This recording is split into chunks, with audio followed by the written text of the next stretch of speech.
morning, everyone. Thank you, Clue and Ansark, for giving me this opportunity. I'm really excited.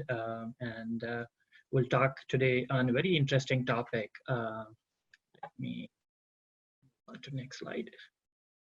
Very interesting topic on user experience practice for AI products. This talk will cover user experience lens on AI concept. AI has generated a lot of interest, and there is a lot of buzz in the media, and even in we know we have seen those AI sci-fi movies and all those concepts. So there's a lot of interest in AI-driven products. And my talk today is an introductory talk in nature, and I'll cover some user experience practices and principles that apply on AI products. Before we go in detail, I have posted a link on the survey chat window. So if you can please take a look and click on that link and complete that survey. It has two questions just to understand your familiarity with the concepts of AI and user experience. That will give me an idea on how much detail should I cover in the presentation. So I'll give you a few seconds to take a look at the survey, and we can review results together. Okay, so I see we can you see my screen? I hope you can. So we are looking at this survey responses. The first question, your level of familiarity with the field of artificial intelligence. So we can see we have a beginner 63%, and we have a level of familiarity with user experience. There are beginners 50%, and I see we have experts available from both fields. So this is great. And this is as I was sharing, I'm switching my going back to the presentation. So as sharing for all those who are interested in the beginner concept. So this is a introductory mini course. So I'll try to cover those basic concepts. So for experts, my apologies in advance. You might find some of the slides that you already know in domains. And so as it's an introductory course, I will discuss the concept at introductory level, but we'll definitely find opportunities in future where we can discuss those concepts in detail, or you can reach out to me after this presentation anytime if you have a more detailed questions on any concept that you are interested in. Let's get started. So starting with AI, why AI? What is AI's potential? So I was just sifting through some of the existing reports from Accenture, Gartner, and other McKinsey Global Institute. Any report that you can take, you will see that AI is seen as a critical business value partner. It's a huge value. As you can see, Accenture's report, it sees that AI is a great value as one of the growth objectives for C-suite executives. 84% of C-suite executives believe they must leverage AI to achieve their growth objectives. And Gartner's 2019 report says that like 75% of enterprise will shift from piloting to operationalizing. This is the second level of maturity. They are moving from piloting their projects to actually operationalizing, and that's a 75%.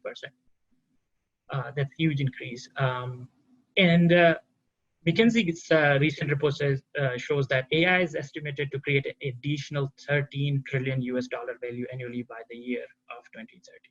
That's huge.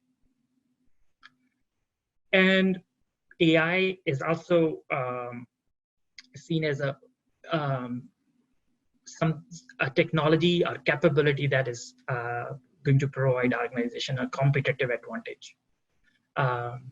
Again, looking at the Accenture's report, 3 out of 4 C-suite executives believe that if they don't scale artificial intelligence in the next 5 years, they risk going out of business. So there is this whole thing that like we have to catch up with the market. There is a competitive advantage there. And then the same report says AI technology can increase productivity by up to 40%. That's huge. And many are seeing AI as a disruptive technology, a disruptive approach. And if you look at the Gartner's report, it talks about like in next 10 years, there will be, this could disrupt because of advances in computational power, volume of data, velocity, variety of data that is available, the sources of data that is abundant, there's a big data, the data is everywhere, as well as advances in our algorithms, like deep neural networks. So there's a huge potential. Like when we see this number, there's a natural inclination is that, hey, there is a huge potential. Let's harness that capability. Let's productize AI. Let's use AI in our industry, and rightly so. So how do we productize AI? And this is where business sees the value, and working with the technology partners, the focus gets on like getting technology feasibility. What's available in technology? What are AI systems available? And data scientists, machine learning engineers, and this whole AI domain becomes very important partner in this productization. So there's huge focus bringing business, technology, and data sciences together when we want to productize. There are other partners, but the focus on those AI products. And that's where the piloting or first phase of productizing happens. These groups come together to productize AI. But what happens, the missing piece in there is a user piece, human centricity. Bring this product or this concept, this capabilities at the end is adding value, benefits to users. So harnessing capabilities of AI to serve human needs, helping us make decisions, drive insights, and augment and automate our world. And as a user experience professionals, it is imperative that we maintain a user-centered approach to crafting experience. And that's where, when we want to bring focus to users, user experience becomes one of the important part of this equation as well. Because product success has that dependency on users' adaptability, users' experience. And that's where user experience becomes an important part of this equation.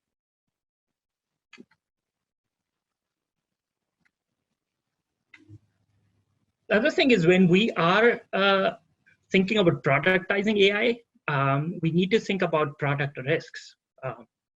So we start with very basic one. We want to use AI in our organization or in our as a product. The first question to ask is, are we solving the right user problem? If we are using this AI, are we solving the right user problem? That's a problem definition risk.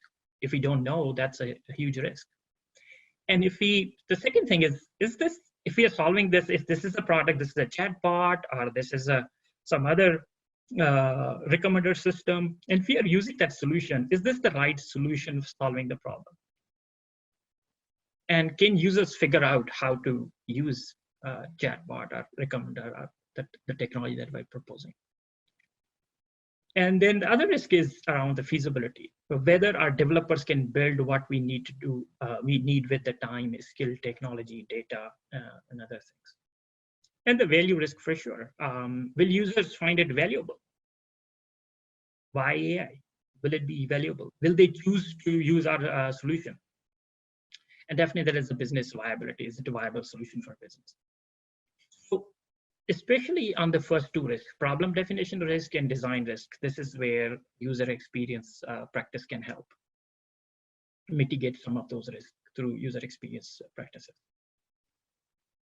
And we'll see in the following slides. So this is my favorite quote from Google's AI blog. It talks about if you are not aligned with a human need, you're just going to build a very powerful system to address a very small or perhaps non-existent problem. So focusing on human needs and understanding user needs, understanding problem first is important. So I see I have a couple of slides, both background slides on user experience and on AI. So I see we have a fair number of beginners. So I think this will help us build a shared understanding of those concepts. And this is not by any means a complete background or detailed interest. Anyone is interested in learning more about user experience, they can reach out to me. I'll be happy to share my insights. So starting with very basic, what's user experience? User experience is an established discipline that gives you tools, techniques, practices, standards, and that you can use to build very good products. Products that are usable, useful, delightful, and impactful. And how we do it by focusing on users and their needs.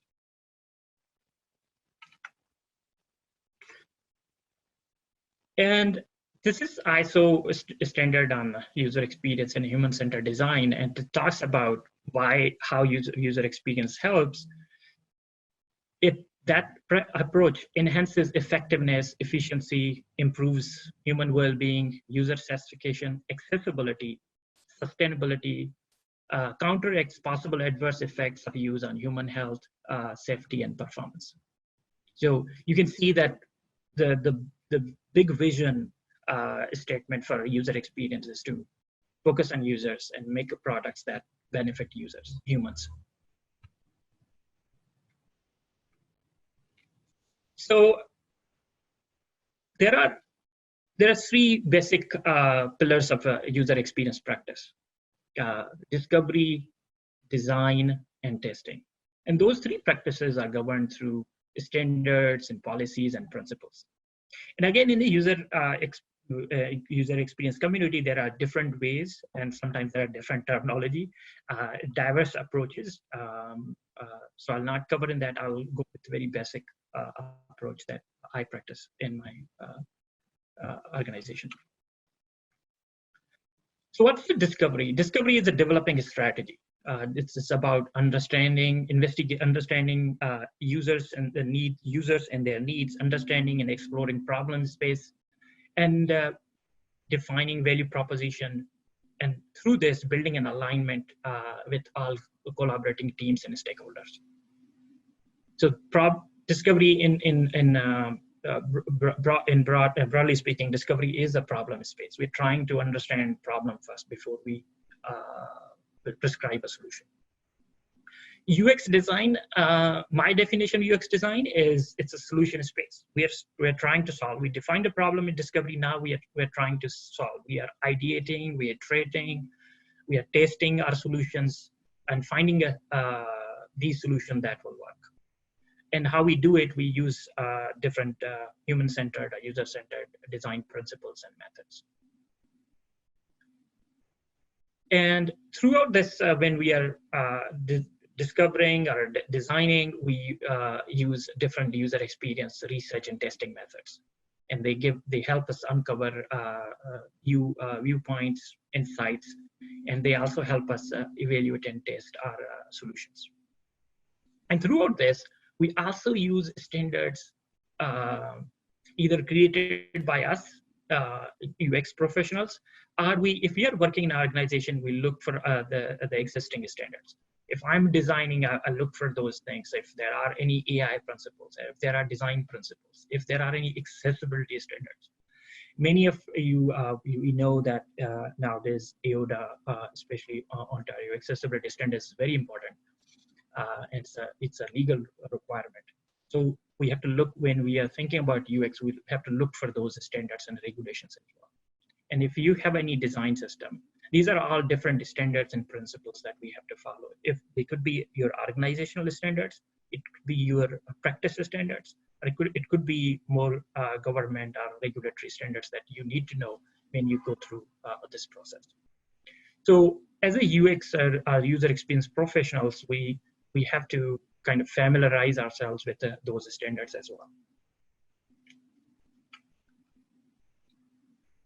And how these things come together in product development. So this is just a way of showing those different practices are coming together. The process is a way of connecting those practices. So we discover, we have strategy, we do all the groundwork, and that the groundwork has some plan, and then that's where development happens. Then we test and measure. So that was a brief introduction on user experience. We'll cover more in later. We have when we'll deep dive in the concept. But before I go to artificial intelligence, is there any burning question or anything that on the user experience? I'll just see if there is any question. Jen, if you can help me, if there is any question around user experience. If not, I will go and talk about artificial intelligence. Nobody's put anything in the chat yet, Khalil.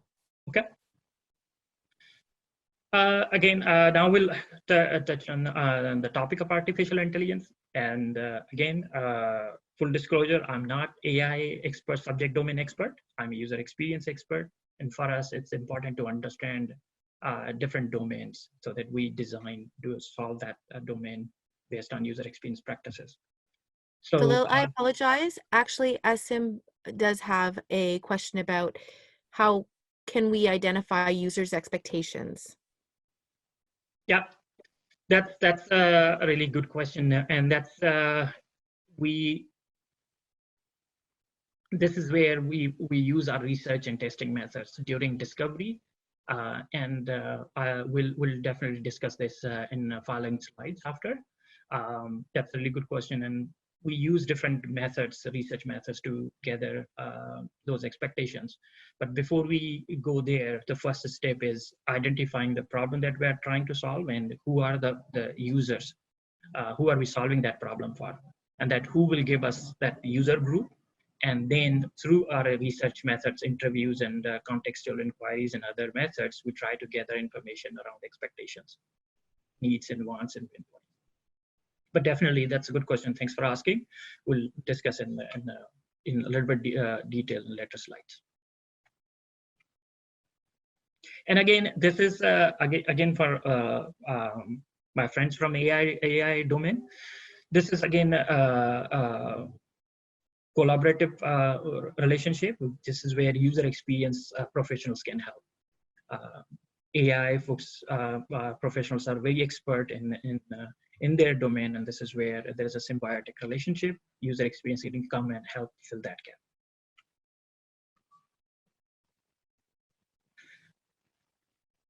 Artificial intelligence, these are some definitions. When you search online, you find these different definitions. AI is a branch of computer science dealing with the simulation of intelligent behavior or imitation of intelligent human behavior. So it's always talking about some sort of intelligence attributed to human behavior. This is another definition: the theory and development of computer system able to perform tasks normally requiring human intelligence, visual perception, speech recognition, decision making, translation between languages. So this gives us idea that there is a system that imitates intelligent human behavior, that simulates intelligent human behavior. Now, again, it has a philosophical angle as well. Like, what do we mean by intelligent behavior? Like, what is intelligence? And then currently what we see in AI system, if they are simulating the entirety of intelligent human behavior and characteristics, are they able to learn from experience? Do they adapt to new situations? Do those AI solutions understand and handle abstract concepts? So those are all human intelligence concepts. So This is where when we talk about imitate human behavior or human intelligence, there is always that discussion. Is that to what level and to what degree? And that's where this slide comes handy for our user experience professionals, is that there are three types broadly in literature of AI. Artificial narrow intelligence, artificial general intelligence, and artificial super intelligence. So this is where we are at in the current state. This is artificial narrow intelligence focuses on executing very detailed, very focused, specific tasks, one singular task.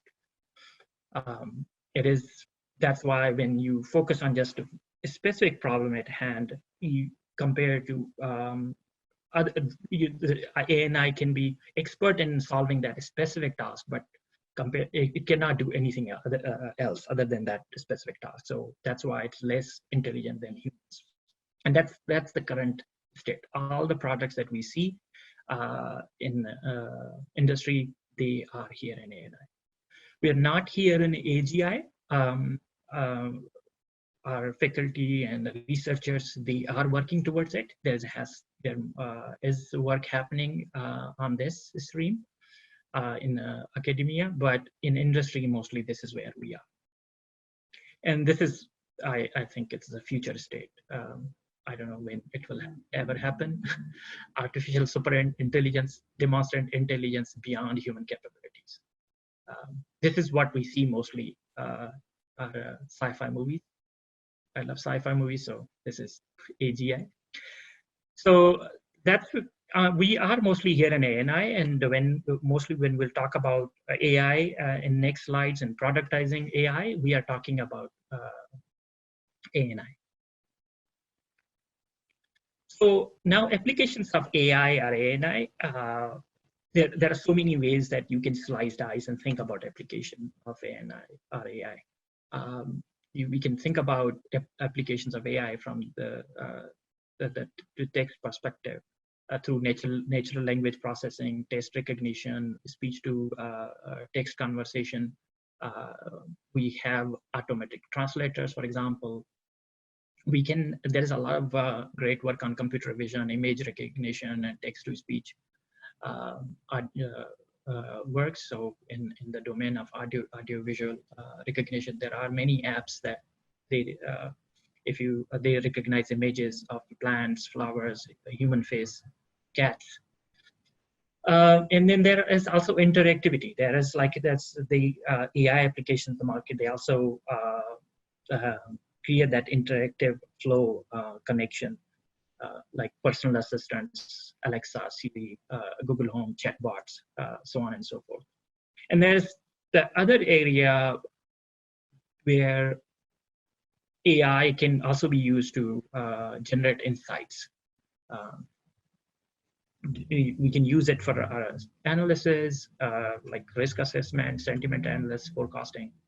And then we all know there is in robotics and other industries where AI is also being used. So there are different applications, as you can see, from traffic prediction to online fraud detection, medical diagnosis, text-to-speech recognition. Email spam filtering. That's another interesting. So benefits of ANI or AI, it takes over mundane repetitive tasks. It helps in those tasks, like mostly narrow AIs are much better than humans at the tasks they were made for. For example, look at face recognition or chess, computer, calculus, translation. They are really good at it.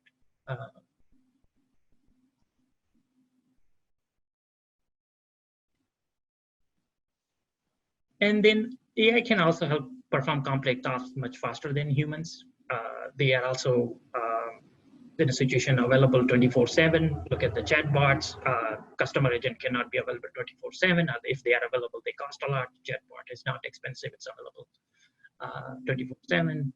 And that's where it complements human efforts. And AI can also be used in hazardous environment. And all in all, one other use is that it automates a lot of work, that the boring tasks that we don't like. It accelerates automation and decision making. AI challenges, there are like, if you see in the literature, and there are so many areas, if we look at the AI challenges, there is not one, one challenge. There are so many different challenges when we think about productizing AI. There's this, we see a lot of failure of products just because of that's driven by hype. There's over marketing, but AI solution is buzzword, and we see reports with huge AI potential promises, and many products also promise a lot. So we just go and we should take a solution first approach. We forget about the people first approach because we just want to be part of that bandwagon. We want to be part of that group. And then many of those products offer, unfortunately, poor user experience. That's why that's another challenge on when we related to AI products. And the challenge around return on investment. If we're doing this product, why we're doing, what's the value that we are offering. And also there are challenges around technology constraints. Technology is growing, but again, technology, when we talk about technology constraints of an organization, the different organizations are at the different stage of maturity. They have a different tools, they have different technology backend systems. So if you want to do this right, you need sometimes new technology, you need different tools and methods. So that's where the challenge becomes, is that organizations see the value, return on investment if they need to procure new technology. And when we do AI, the another challenge that organizations face is the lack of in-house expertise. Not having data scientists, not having AI and machine learning engineers. So that sometimes is also another challenge. And when we do also, then another challenge is related to data and its algorithms, the quality of data set. Quality of AI's result or output is somewhat directly proportional to quality of data set. It's kind of garbage in, garbage out. The data is not good, it's not valuable, or it's missing those things, you will receive output accordingly. And that's where our friends in AI community, our professionals can help clean that data, prepare that data, make it ready. And we'll talk about, when they could do this, how UX can help, how UX can work with AI professionals and say, if you're creating and preparing this, what features are important? If you're extracting feature, what feature will value more for users? So that's another area where UX professionals work closely with the machine learning engineers, identifying those things in data. And algorithms could go wrong. Their predictions might not be that accurate. Their performance might not be that good as tested on a training set. So we'll definitely discuss a little bit more about these in later. And then there is whole the challenge around the security, privacy, and ethics. Because a lot of these products that we talk about, they learn from the data, and that data comes sometimes from those users who are using this product. So what is the fine line? How much data we use, and how are we using that data, and so we have to think about the privacy and the security of that data, and ethics guidelines around it, like GDPR and other regulations. And every country is creating those regulations and guidelines of privacy. And these days, everything is online, everything's shared. It creates, that creates a lot of new data, a lot of opportunities. But think about it, you have all that data, but how do we use in a reasonable way? What is a responsible AI product? So those are all different challenges that we have to think about when we are productizing AI. But those are great challenges.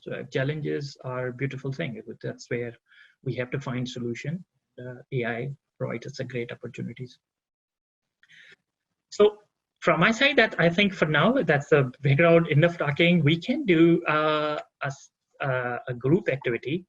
I would like to know in your own experience, what do you like and dislike about AI products? If you have used any of AI products, I have some examples here, but think about any products that you have used: Netflix, Amazon, Google, Alexa, any tool in here, and what challenges did you face when you were interacting with them, and what do you like and dislike about them?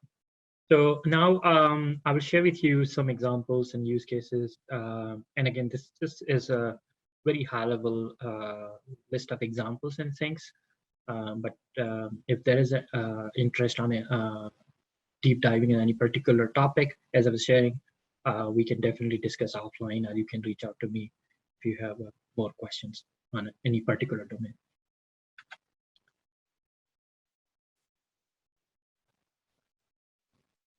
Just recapping, user experience has the three pillars: discovery, design, and user testing. And those methods are governed through some standards, policies, and principles. So starting with the discovery, when we are thinking about productizing AI, or we have some problem in mind, or value proposition in our mind, and we want to work on that. So this is where we start with discovery. There are, if we look at in user experience and product management literature, and in practice, there are so many different activities that we pick and choose based on the problem in hand. So I will not go through in that detail. Some of the things that I will discuss from my friends in the user experience community might find it very common or very basic techniques that we use, but this will be a handy list for our friends in AI community and business. So very basic, nothing extraordinary. Our lean UX discovery brief gives you here what I'm documenting or sharing in next slides is just those important questions or important things to consider when you are in this discovery stage. So starting with the defining purpose, problem area, and defining target user groups. So starting with the very basic question: what problems are we trying to solve? And this is where we normally start, because it's easy to fall into the trap of learning of an AI capability and then trying to develop a feature to surface it. So, but the main purpose of AI-driven UX is to augment and automate experience to solve human problems. So we focus on this thing. Some situations in traditional organizations, sometimes I see business has a great idea. Some leader has a great idea. He has heard something in one of the talks in a conference. So he gets excited and he has some idea. They talk with the technical team and they think about feasibility. Or sometimes technical team has found some new cool gadget or cool AI tool, and they want to use it, and they go to business. And that's sometimes, this is where piloting starts. But as I was sharing again, that the requirement is we exclude user needs from there. So the first step when we are thinking about discovery, we have idea, we want to productize, we focus on the purpose and problem area. We focus on problems that we are trying to solve. And we ask series of questions like, how do we know this problem exists? Who are we solving this problem for? Who's a user? And what do we know about the target users, their needs, wants, and pain points? Like some of you shared the different user needs, like users liking that personalized message from Netflix. Others want something more. How we capture that different need. There are users who a system that we have built just picks up on those native accent, not non-native accent for those conversational interfaces. So what are those different user nuances and needs and pain points and issues that our target users that we need to focus on? And sometimes we also start with how does the target user solve the problem now? That's again the starting point. It gives us the perspective. How are they solving this problem now? And again, through answer this question, sometimes we go through series of different activities. I'll not go in that detail. We do journey maps and different scenario maps, storyboarding and different things, but just to understand the current state, how they are solving this problem now. And definitely, what's the business value for organization? Why is organization doing this? Like, what's the end goal for organization? And to answer all this, there are different methods we use, but one critical one that we focus on is gathering user research. This is where, for our friends in AI and business community, this is an area where user experience professionals can help. This is where user experience researcher will work with you. He will gather all the research. He will help you detail problems and understand users and their needs. So this is where we user experience professionals say we are talking about in organizational setting. In many traditional, organizational setting, there is the focus on, I have a great solution, I have a great idea, let's do something on that. And this is where our user experience practice, our user experience professional guide that we move from this mindset of loving our ideas and solutions to actually to falling in love with your users and understanding their problems, their needs and wants. And this is where we move from, in AI perspective, we use AI and machine learning to do this. That's where we start with this. Like, maybe we use AI, and that's okay if as a data scientist, a machine learning scientist, you are using AI, you found a great insight, this is awesome. But this is where data scientists, machine learning experts have to work with the user experience professional to actually get to user needs, and so that we answer how might we solve our user need. So we are identifying through discovery activities, user research, that user need, and we are focusing on how might we solve this problem. In other words, we want to move away from solution-centric mindset. We don't want to put cart before horse. We won't want to create solution right away. The other thing we do is a setting up in discovery. There's different activities in discovery. This is not exhaustive list. If there's interest, we can definitely discuss some other time. But I'm picking selected few critical ones from AI perspective. Setting direction. So once I have done research, I have results. Now I'm working with my stakeholders, and that's always a collaborative exercise. We have a data scientist, we have developers, we have product managers and businessmen working together. And now UX researchers presents all findings, and that's where we do affinity maps and some other user brainstorming on how might we identify user needs, and we brainstorm on how might we solve those user needs. We're documenting turning those needs into how might we solve this problem. And then this is where, before I go to the second point, this is another my suggestion to our user experience professional. During discovery, this is a great time to get some domain knowledge, work with our data scientist and AI, and familiarize ourselves with the concepts.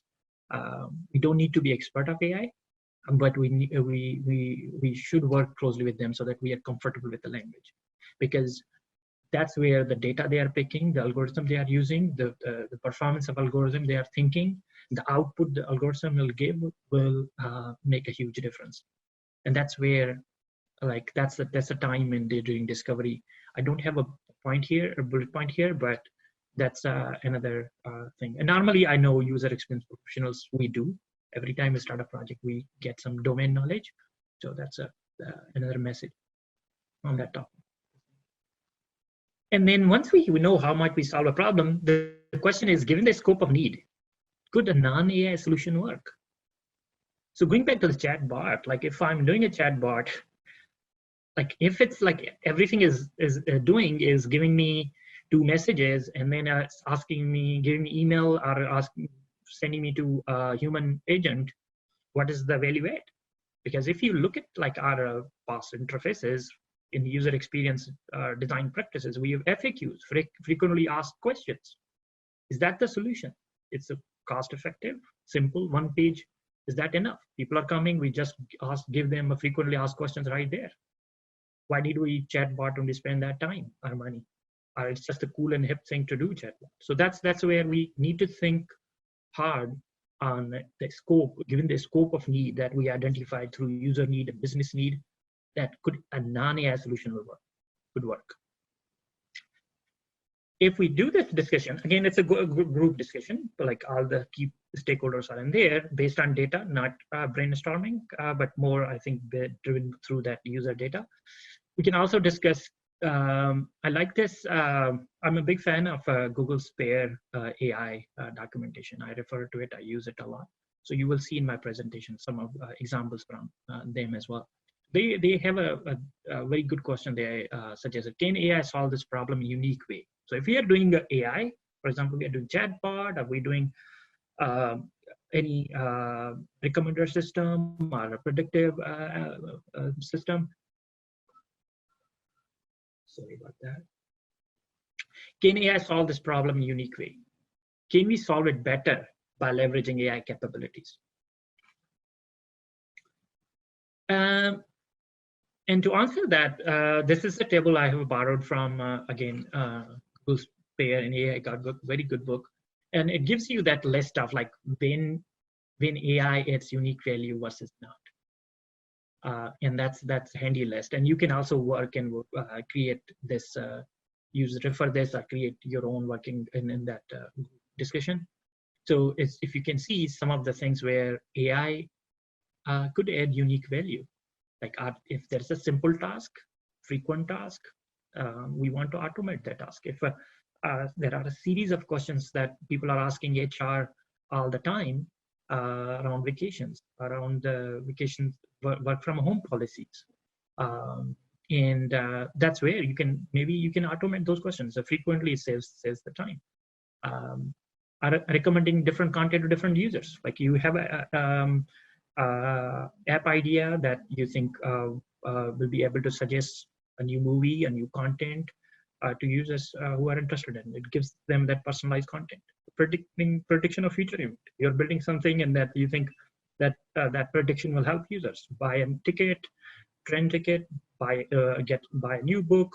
So some sort of a prediction. Are you a new house buyer, and it gives you alerts on like when is a good time to purchase a house. And personalization like we talked about how information, so the AI systems gather information or usage information or behavioral information, and based on that they personalize our offerings, but they personalize their message.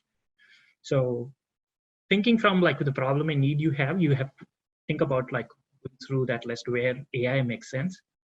Or if you're say going through this list and you see you are a doctor, a physician, a neurosurgeon, you are creating a diagnostic plan or something, and there is like a prediction software could suggest something, but the cost of it is high. So that's where you have to discuss, is that it's worth doing it or not? What is the cost of error? Is it very high and benefited? We saw we are an AI, our systems are still learning and evolving. And that's where, like, what's the situation? Is it high stakes situation? And in that situation, what is the performance of our algorithm? How comfortable we are, how confident we are. And that's where we should have that discussion at that point. Or, as we're saying, providing static or limited information. Chatbots or conversational bots or even recommendation system. We have very small recommendations. We have small offering size. Then is it worth doing that thing? Except it's cool and hip. And sometimes it's also in the project. You are in the rush. You have a deadlines to meet, so you're rushing. You said, okay, I'm optimizing for high speed or low cost. This is where the speed of development, the speed of result matters. You want to get this project done in time, and then you're thinking like including adding this thing, AI based solution or capability is worth that effort.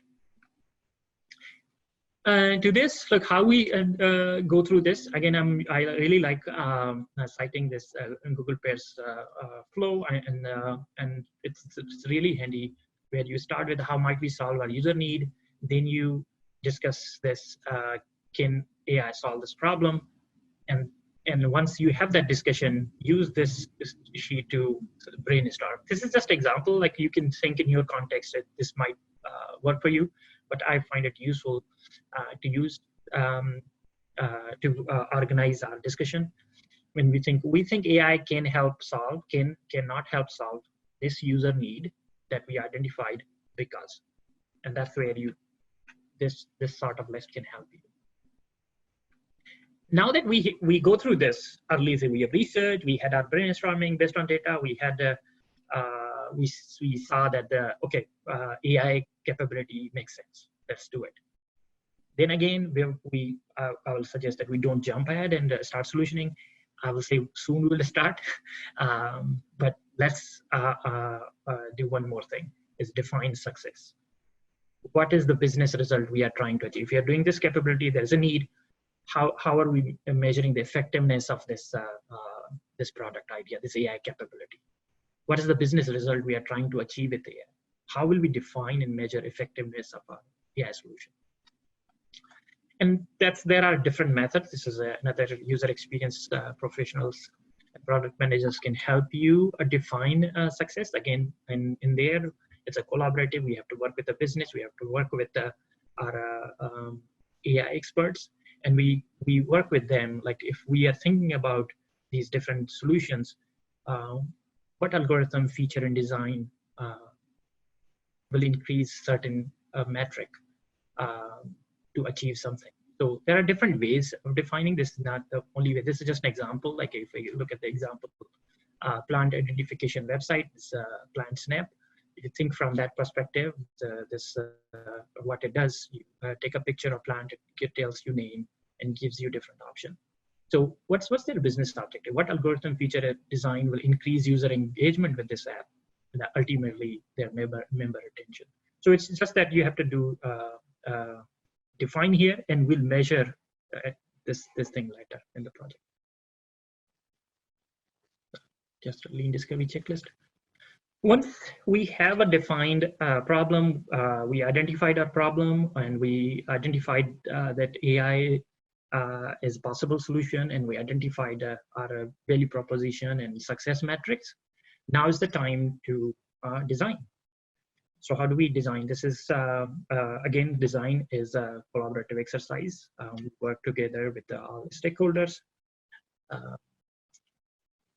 and focus on different things. So when we start, again, I will say I'm saying we will be solutioning and designing, but I am saying that before we design, this is either in discovery or early design phase. As for UX professionals, my advice is that look for those things. If you have any AI principle, you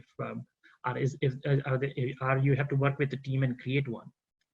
Create design principles. If you are designing, if you have any accessibility standards or AODI standards that you have organizations have created, when you are designing, it's good to know all organizational standards that matter to you.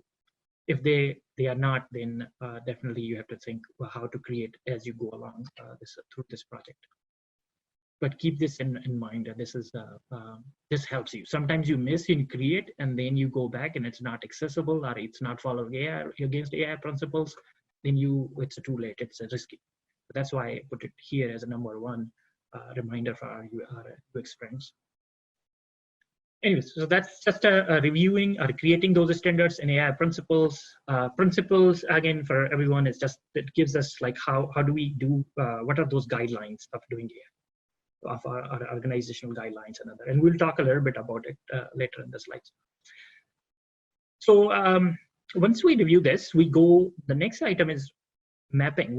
What we have now, we have user need. Now we are mapping with the data need, and that's another very good exercise. This is where user experience researcher and designers and product manager, we sit with our friends in AI department. We sit with them, and they have a data, and we try to map together. And sometimes mapping is not straightforward, is not easy, but it's just that encourage. It's just to understand what data we have, what users are asking, so that its information is shared. And then when we are thinking, when that AI professional is thinking about algorithm or a feature extraction, a feature selection, so they will appreciate that feedback. And without that information, the challenge is there. The algorithm or the model they select and how they train and tune it will be out of sync with the user needs. So it might perform good, but it might not meet the user need. So that's where I'm saying that's a critical thing. Once we do this is done, now we are designing. AI is a new thing. This is specifically, this third one is for my user experience friends, especially designers. So when we are introducing design first, the first thing is onboarding. This is sometimes AI is a new thing. Onboarding experience is important for everything, but think more about AI things. If you are especially doing first time, there are that expectations. Users have different expectations from AI products. So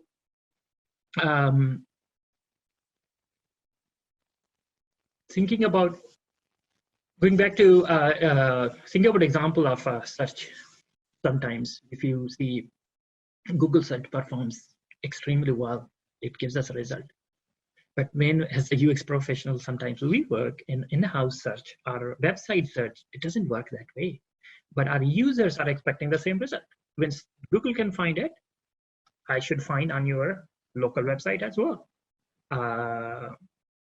And in some previous research, when I was working with the users, asked them, how do you find our content on our website? Oh, I use Google to find your content. So they don't use the internal search that my website has. They search Google. So, but all I'm saying is that there is a competition. There are very well-designed chatbots, and there are like you are competing with Google and Siri assistants if you are creating new conversational assistants. So people have a different expectation, So, and Google and those big companies have all that data. So how would you have to think, you have to brainstorm how do you onboard users? Like that's another challenge. There's no easy answer, but like how do we meet that expectation? On downside, there might be users who had a like unsatisfactory experience with chatbots and others. They might not trust that chatbot. So how do we onboard those different users? That's where user experience designers, we have to be creative. We have to do a lot of design, iterate, ideate, and test, and find that fine balance. This is an example again from Pear's book. They give the second point. In onboarding, it's important that you are doing a new cool and hip app, and so technology sometimes not wise to boost too much. Run is the only intelligent running app that does.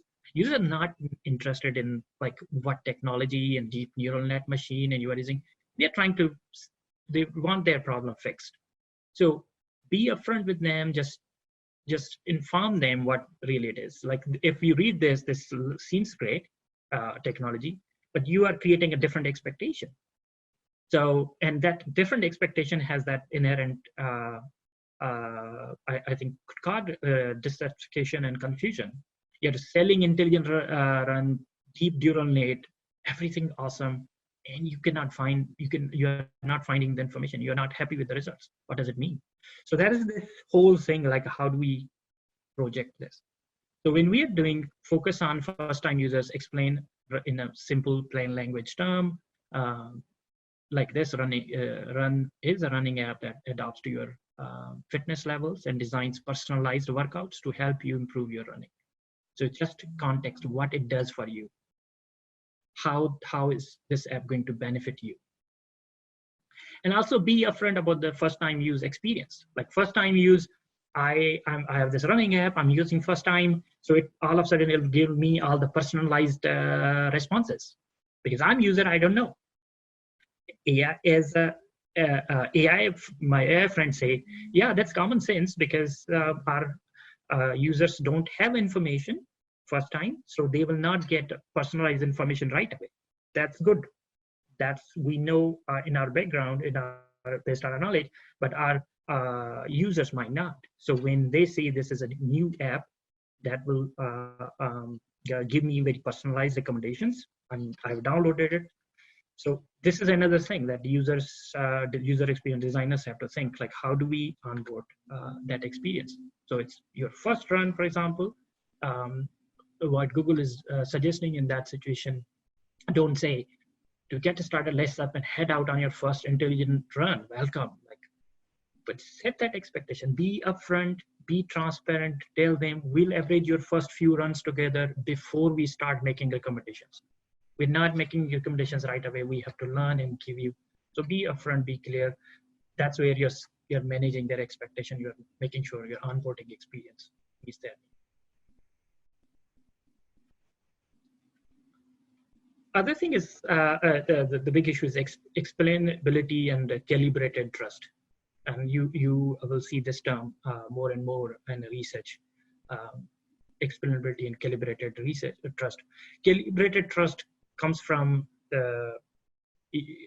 we want to through our design. How do we calibrate the user's expectation? There are user groups. We saw in a discussion earlier. There are things that we like. There are people who don't trust AI solutions, and they have there's expectations from them. There are people who have a lot of expectations. Like they are like a big, okay, I'll use this and it'll give me everything. But we have to, through our designs, we have to make sure that people understand what is right, what this system can and cannot do. The capabilities should be clear. So as a designer, it's our responsibility that we understand what this algorithm or this AI capability can and cannot do. And that's how will help us design things accordingly. Other thing is accounts. We have to account for a user expectation, human-like interaction. Last week, there was a great presentation from Jen, and she presented great ideas around chatbots and human-like versus robot-like chatbots. And the challenge is how people perceive if it's a human-like interaction. It's a different expectation. So we have to be careful when we are designing human-like interaction. It looks cool. Hi there, if you need any assistance, I'm always here. If you need any assistance, so if I'm asking any question, will you be able to give me that answer right away? Or, hey, I'm your personal virtual trainer. Ask me anything about how to improve your runs. Ask me anything. So you are creating a different expectation. You are telling me who you are. I'm All-Star, I'm your personal virtual trainer, and ask me anything. So this is creating a different expectation. It's okay if you are setting up that expectation and you have everything, it meets that, that's fine. I'm not against it, but it's also managing that expectation. Account for user expectation and what your system can deliver.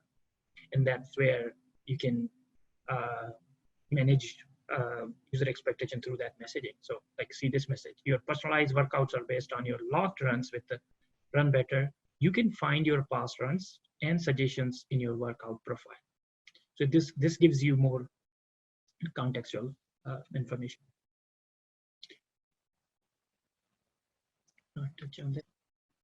The other thing for user experience designers is important to understand is, even for researchers, understand the concepts of feedback. So there are two types of feedback: explicit feedback and implicit feedback. Implicit is easy one, where we were talking about the recommender system. What happens? You have all the behavioral data, all the analytics data type of thing. So your usage is being tracked, how you are interacting with the system. So we are collecting that data, and based on that data, we are acting on it. We are doing something on it. The other part is explicit feedback. This is where we have it. For example, in this, it's a plan snap. You took a picture, and then the next we are asking you if you are satisfied with this result or not. And when we talk about explicit feedback, this is another design challenge. And that's, again, we have to work with our data scientists as well. Like when we are collecting feedback from users, what is the nature of that feedback? There are normally two types of feedback, and that's where we have to design according to them. One is, are we collecting this feedback to optimize our algorithm or optimize our model? Then if yes, then we have to work with our data AI experts. Are we collecting that feedback for anything else, like in user experience, collect a lot of other information. It's about the UI interfaces or any other feedback. And how do we make sure if we are collecting, users will understand why you're collecting this information, if that information will be useful for optimizing algorithm. So that's another thing. The data scientists can tell us, but how we interface, how we design interface, that makes sense. That makes a huge difference. And sometimes when we are asking feedback, there are ways to ask feedback. Like, should we just ask right away if this is a user image, is this right image or not? That's one way. Or we guide users through system. So if this is image and you see, oh no, this is not the plan, there, this is wrong, then what should I do? Then our interface, this is a good design interface, is telling us, hey, you can read instructions. By click instruction, having trouble identifying your snaps. You can watch tutorial, and after watching tutorial, you're not happy, you can ask for support. So that's another like progressive disclosure, as we talk about progressive design. So it leads you, ease you into getting that information. You can go to more options, and when I click on more options, it opens up, gives me a series of options. Maybe that plant you saw, maybe you can suggest a name. You send image to be identified. The plant that you saw is not the one used, like a name was suggested. So you can send them this image. Or you can check FAQs, ask for support, things like that. But here, this interface has done a very good job when they say send image to be identified. And that image, when you are sending that information, in other words, that's the explicit feedback for model optimization. If that's not the right, and that's how that image and other goes there, that information is now sent to data scientist, and then you definitely UX researcher can work with him or her. And then any other ask for support, they can ask any other question if they have. So they have done that good job there. See it and Google Assistant.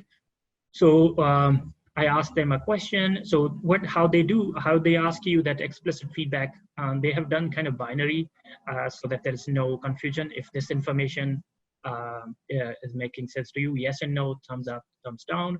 If you say thumbs up, it's a great, it's a working, the results, you are gathering results you are expecting. If not, I will go there. The other thing in there, if you click on this camera Google Lens button, you can use the same image identification capability. I did the same. The plant that I was taking pictures through Plant Snap, I used Google and I got different recommendation. But look at here, if they ask you again, did you find these results useful? Yes and no. So you can through that stream, you can also gather that information from users as well. When you say no, then they ask you, hey, have feedback. We'd love to hear, but please don't share sensitive information. Have questions or legal concerns. So results could be, now this is a beautiful, when again, you don't want to get confused. If this person is disliking, is it because algorithm is bad? It's not working, it's not optimized? Or people find some information here offensive, so they want to make sure in that message that's clear. So those are the things that as a designers, we have to consider when we are designing. Design implicit for implicit feedback. So we have seen like how our behavioral data, our behaviors, when I say behavioral data, our usage data, how we interact, that data is being captured, where we are clicking, which course we are taking, everything that online activity that we are doing. I don't know, fortunately or unfortunately, is being tracked. And that information is being used to personalize and give us a recommendation. Like Google LinkedIn Learning tells me, hey, Khalil, topics for you. You have these courses, designing for neural networks and AI interfaces, things like that. Not bad. And I'm a big sci-fi fan, so I was watching Star Trek Beyond, and then it gives me that recommendations. Amazon Books, recommendation for your books. So what is takeaway for this thing for UX designers is to understand if we are doing implicit feedback as well. When you're designing, are you designing for implicit feedback as well? And what is the nature of that implicit feedback? What is the capability of that behavioral data? How is the algorithm doing so that you can design experience around it as well? Other thing is give control to users. When we talk about personalized analytics, that's really, again, goes to AI principles and ethics and privacy. Giving users control is very important. If we are gathering any information, explicit feedback, it's entirely up to users if they like, dislike, give feedback or not, right? Implicit feedback, on the other hand, is sometimes challenging. We are tracking information, and we are, as companies, we are using that information to do something with that information. It's anonymous. Yeah, it follows all the standards. But it's always good to give users the good practices. For example, here, again, other examples from Google Pair interface. Review your past runs, change data collection, or opt out of data collection in run history. So it gives users that opt-out feature. Don't force them to like this, review your past runs under run history. No, give them opt-out. If they are not comfortable getting personalized information, they are not comfortable seeing their data, give them that opt-out option. And this is Google. If you look at the Google's, it gives me that, did you know, get personalized updates. You want to get started or no? So get started. No, it's control is with the users. So as a designer, it's also a responsibility to think about those things as well. Not think in silo, just on what I'm designing right now is important, like that I'm fixing that problem. Think these things as well when you are designing.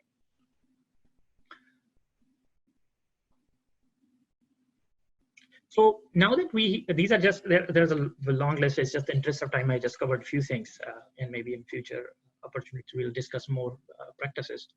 Now that I'll quickly touch on testing side. So if you remember in discovery, we defined some of our measurement goals.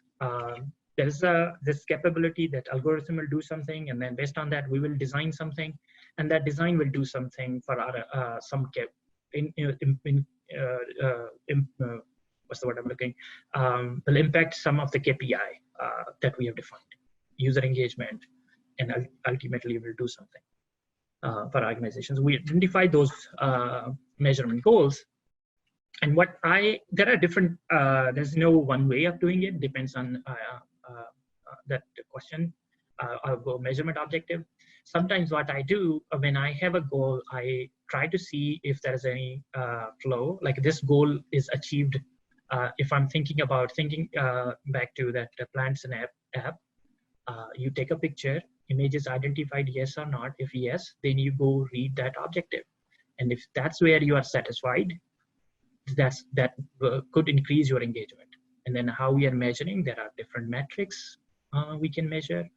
If this whole flow is successful, this is where usability methods help. And on the top of it, what I haven't covered here is also model testing. Like when we are talking about algorithm features, how they are influencing this in this testing. I really like Netflix testing model. This is adopted from their model.